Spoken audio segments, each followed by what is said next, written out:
John Muir is seen by many as the founder of the modern conservation movement.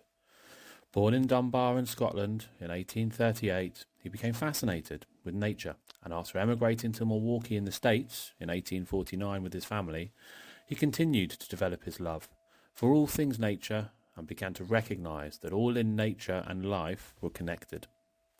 His writings allowed other people to start understanding the importance of the wilderness, and his passion and lifelong quest to protect nature led to the world's first national park system. He was one of the first to see and suggest openly that the natural world was not just a resource for us to exploit, but had value of its own. His thought was that we as humans were part of nature rather than ruling over it. John Muir brought a different way of thinking to the table, at that time anyway.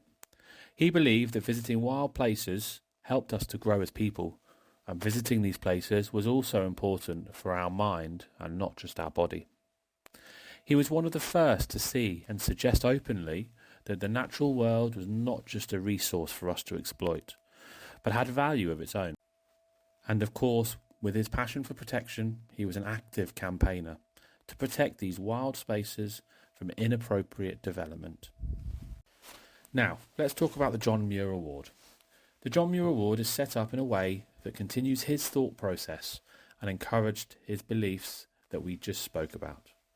Split into 4 sections, we discover a wild place, or places. Spend some time exploring it, take some responsibility for it, and make a difference by giving something back. Once we've done this, the final step is sharing our experiences, and this is ultimately what this is all about. Plus, it's good practice for me. So let me set the scene for you. As a family, we have recently moved to Llanelli in southwest Wales. Now, we love the outdoors, and I've been to a fair few places and explored the areas, including Pembrey Country Park. You have no idea how excited I was when I realised there was a cycle path 10 minutes from our house that took us straight to Pembrey. Now, when I say straight, it's not quite as easy as that, but I figured this path would work great for this project, so we started exploring it. The Millennium Coastal Park runs along the route of the Wales Coast Path for approximately 13 miles. The well-surfaced, traffic-free path is worlds away from what was. Llanelli was the place for tin plate production and supplied around 90% of the world. The path has substantially changed since 1986, when the area was acquired by Llanelli Borough Council and developed into what we have today. Now, I love Pembrey, but the more time I spent on this path and the further we travelled, the more I started to think that this path was beginning to trump the country park. Wildlife, lakes, the sea, the estuary, woods, play parks, cafes. And the best bit was that it was constantly changing. The wildlife would change, the weather would change. It can be a day out or a quick blast on the bike to clear your head. It could be a bike ride with the kids. It could be a romantic sunset walk with a loved one. This path just keeps giving. Check out some of the rides that me and my younger son have managed since we started enjoying this area.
Every time we went out, we made an effort to collect rubbish that was just thrown to the side. In total, we collected 2 recycling bags of rubbish, and we recycled them ourselves. So to conclude this part of my experience, this little gem of wild places wasn't always wild. A community came together and from what was a massively industrial area have created a place that attracts thousands of visitors every year to walk, cycle and birdwatch, or simply just to relax in the surroundings. It's up to us to protect our wild places, to protect nature, and in turn, I'm sure nature will return the favour.